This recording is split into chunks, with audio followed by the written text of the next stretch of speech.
The implications of the erosion of the family cannot be overstated. In fact, when children don't have fathers in the home, this is what happens. Children in father-absent homes are almost 4 times more likely to be poor. And fatherless children also are at a dramatically greater risk of drug and alcohol abuse, according to the Department of Health and Human Services. A study of 1,977 children aged 3 and older living with a residential father or father figure found that children living with married biological parents had significantly fewer externalizing and internalizing behavioral problems than children living with at least one non-biological parent. So in other words, they had less emotional and physical issues. How about education?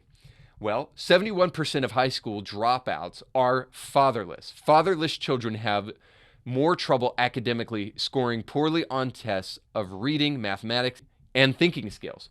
Children from father-absent homes are more likely to be truant from school, more likely to be excluded from school, more likely to leave school at age 16, and less likely to attain academic and professional qualifications in adulthood. And then finally, crime. The statistical data showed that a 1% increase in the proportion of single-parent families in a neighborhood is associated with a 3% increase in adolescent level of violence. Now, that is staggering. I've got one more thing to read there, but I have to stop there.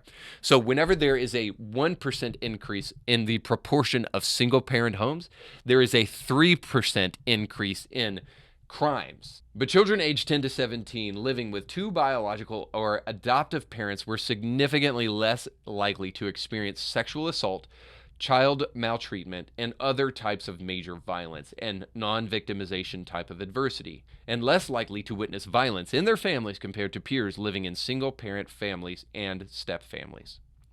And so we go back to the point of all of this. What is the cause for fatherlessness or for the breakdown of the family? Now, go with me here for a moment. Let's just say a being like Satan exists, and he wants to try to, at all costs, separate you from an understanding of who God is. If God is considered a father, as we see in the Bible, what better way to do that than to convince children that a father is not necessary or that a father is absent or not healthy? So you might imagine that the greatest way to separate people from a clear and healthy understanding of spirituality is to separate them from their familial structures. But I would also say the reverse is also true. Think about it from a more practical perspective that I think even if you're not a Christian, you would probably agree with. That if the community or the spiritual family of the church is not prominent in one's household, it is also likely that you will not see the importance of the natural family. The secularism of our age is having devastating impact, not only upon church and Christianity and religion in America, but also upon the structure of the family.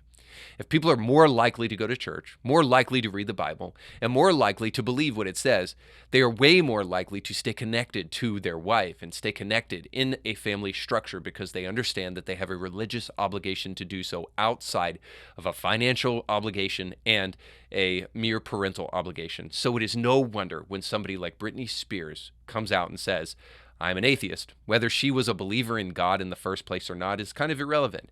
It just proves that the more we separate ourselves from God and spirituality in the American West, the further the family will continue to break down.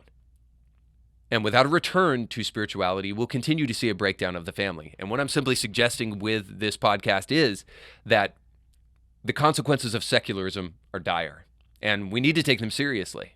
And at the end of the day, I feel for Brittany. It's really sad to hear her talk to her kids this way and not put those two things together. But maybe at least we can do something about that. And besides, in the absence of strong family connections, we're left with very few things to hold us together as a society. Like, one of the few things is our political class and our laws. And I almost wonder if that's not the point at the end of the day for some people. If you look to them and invest all of your worship and attention and focus upon these very flawed human beings, then not only will they get power, but they will get the power that they so deeply crave so that they can control this world in the way that they think best.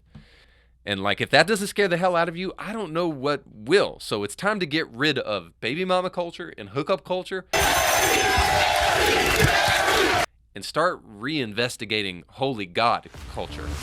So you just got done watching a small excerpt of a much larger episode. You can find the link to that full episode down below in the description of this video. So you definitely need to check that out, because if you like that clip, you'll like the much larger episode. And while you're at it, don't forget to like, share, and subscribe, and click that little bell to be notified when great new episodes of Anything Heard come your way. Thanks for watching.